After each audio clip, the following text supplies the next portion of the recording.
fuir l'horreur de Raqqa pour arriver dans la campagne des Cévennes après un long périple en passant par la Turquie. Les Al-Fakri sont à Kisak depuis 1 an. Ils ont obtenu le statut de réfugiés.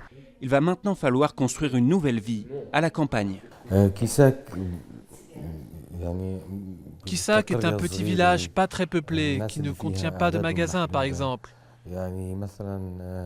Vous savez que la vie en ville ne ressemble pas à la vie dans un milieu rural. Mais nous menons jusqu'à présent une vie détendue et agréable à Kisak. Assad n'a pas pu obtenir d'équivalence à son permis de conduire, ce qui rend les déplacements difficiles. L'aîné, Aitam, fait ses études à Montpellier. À l'avenir, le reste de la famille espère l'y rejoindre, car même si l'État islamique a été chassé de Raqqa, le retour au pays n'est pas envisageable. Daesh est parti de Raqqa, mais il arrive, c'est le Kourde. Et c'est un grand problème, c'est comme le Daesh, parce que tout le arabe en Raqqa, il est parti. Il n'y a pas personne en Raqqa maintenant. Raqqa, il est fini. Ma maison, toute la maison en Raqqa. C'est ce pasteur qui, avec sa femme, a fait la démarche d'accueillir les Al-Fakri. Pour lui, la guerre des Camisards en 1702 et la persécution des protestants ont forgé une tradition de l'accueil dans les Cévennes. Beaucoup de protestants sont partis à l'étranger, ont été accueillis à l'étranger.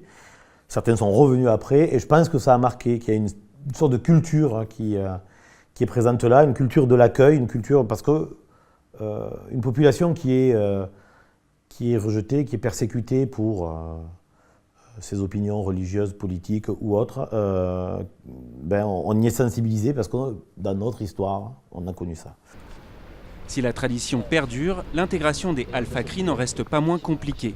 Kisak a placé Marine Le Pen en tête au premier tour de l'élection présidentielle avec près de 30% des voix.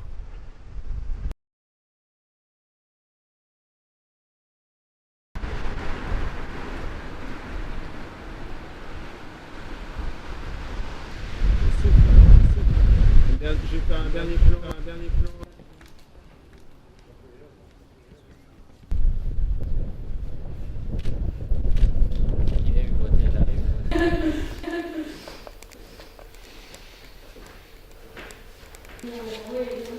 Un message aux filles. Ok, non.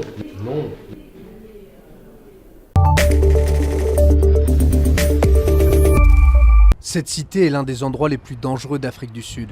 Dans cette banlieue de Durban, des tueurs à gages sont recrutés et s'affrontent dans une série de meurtres politiques. Des assassinats commis pour prendre le contrôle de la branche locale du parti au pouvoir, l'ANC. Depuis 2014, cette guerre a fait plus de 90 victimes. Nous avons perdu beaucoup d'amis ici. Vous pouvez voir les impacts de balles, les balles tirées sur nous. Il y a des gens qui sont des tueurs à gages ici. Ils sont recrutés par des hommes politiques. Des dizaines de milliers de personnes s'entassent dans ce complexe de 71 foyers dans des conditions sanitaires désastreuses. Il est facile d'y trouver des hommes de main prêts à tout pour quelques billets, sous l'œil complice de la police. Il y a eu tellement de plaintes pour corruption, complicité de la police locale avec les criminels. Certains individus au sein de la police ont été accusés, mais il n'y a pas eu de vraie enquête. Donc les tueurs à gages ont pensé qu'ils pouvaient juste continuer sans être inquiétés. Divisé entre Cyril Ramaphosa, le vice-président actuel, et l'ancienne épouse du président Zuma, Nkosazana Dlamini Zuma, originaire de la région, l'ANC élit son nouveau leader en décembre. Pas une semaine ne passe sans qu'un ou plusieurs délégués de l'ANC ne tombent sous les balles d'un tueur. Nous ne pouvons pas continuer comme ça. C'est contraire à l'esprit de notre parti. Le contrôle du KwaZulu-Natal est essentiel dans la guerre de succession du président Zuma. En cas de victoire de l'ANC aux prochaines élections, le leader du parti pourrait bien se retrouver à la tête du pays.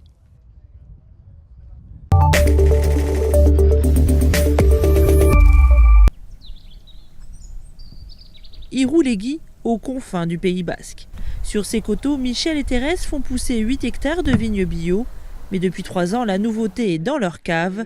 Face aux barriques de bois, ces jarres de terre cuite, des dahlias. Ces poteries de 400 litres servent à la fois à la macération et à la vinification du vin. Les vins s'expriment différemment. Sur les rouges, on a des rouges qui sont plus soyeux, vraiment plus ronds, parce qu'on a un phénomène lié à la porosité de la terre qui fait que les tanins s'assouplissent. Et après, sur les blancs, on a un profil, ce sont des vins plus ronds aussi, un petit peu moins acides, moins pointus par l'acidité.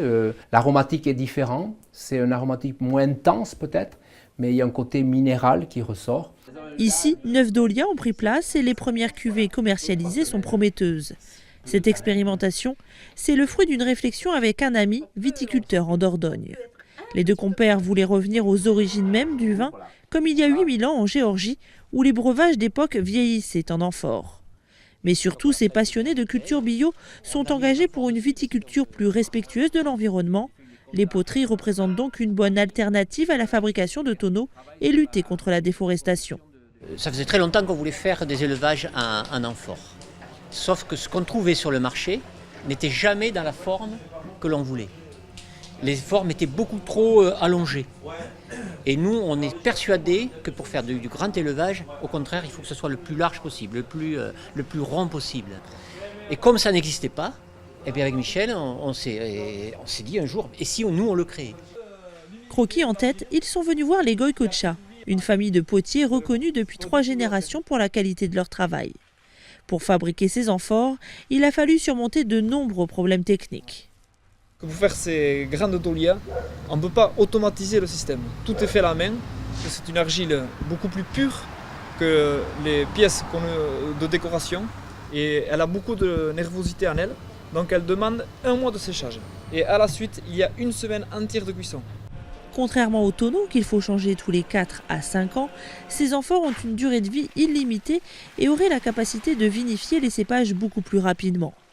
Aujourd'hui, une vingtaine de vignerons participent à l'expérimentation en France et des dahlias ont même été exportés jusqu'en Afrique du Sud et au Kenya.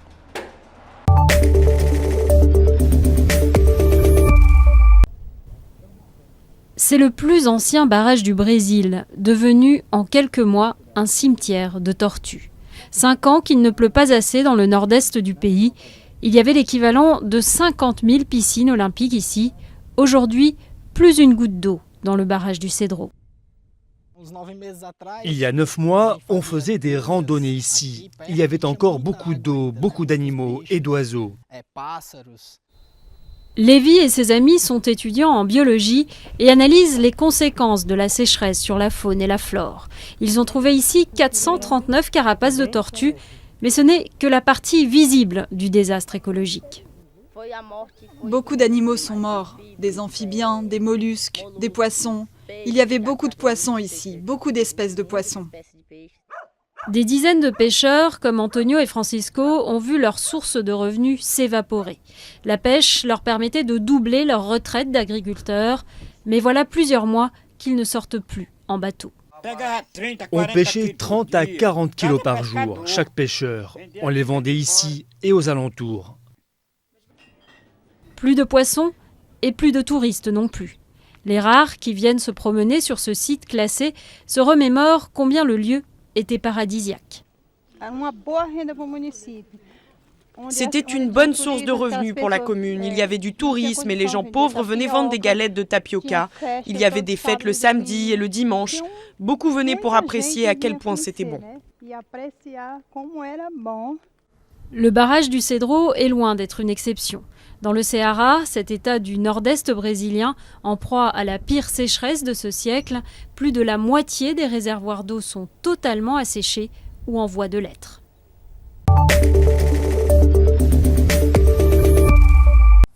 Quand Anna tombe enceinte de son 2e enfant, elle est socialement à la dérive. Pas de logement, pas d'argent ni de soutien familial, elle décide d'avorter. Une militante anti-IVG lui propose alors de résoudre ses problèmes matériels à la condition qu'Anna revienne sur sa décision. Je leur ai dit que je n'avais pas d'autre choix. Où trouver de l'argent pour élever un 2e enfant?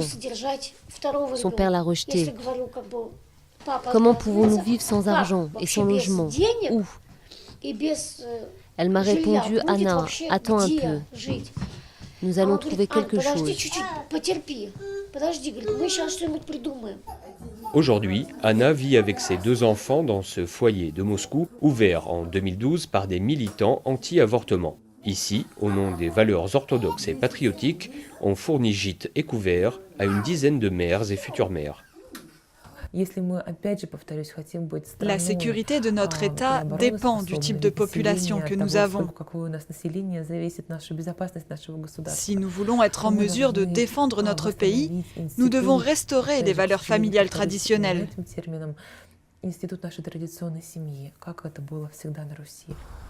L'an dernier, les parlementaires conservateurs ont proposé de retirer l'IVG de la liste des soins remboursés par l'assurance médicale publique. Le projet de loi n'a pas été adopté, mais la puissance grandissante du lobby anti-avortement inquiète les féministes. La prévention de l'avortement au sens où l'entendent certains fonctionnaires, c'est-à-dire convaincre la femme de ne pas avorter et l'obliger à conserver un enfant non désiré, s'apparente à de la torture. Nous sommes absolument contre. Sous l'influence de l'Église orthodoxe, le gouvernement a triplé en 3 ans le nombre de centres d'accueil anti-IVG. D'après les autorités russes, plus de 39 000 femmes seraient déjà dans le même temps revenues sur leur choix d'avorter.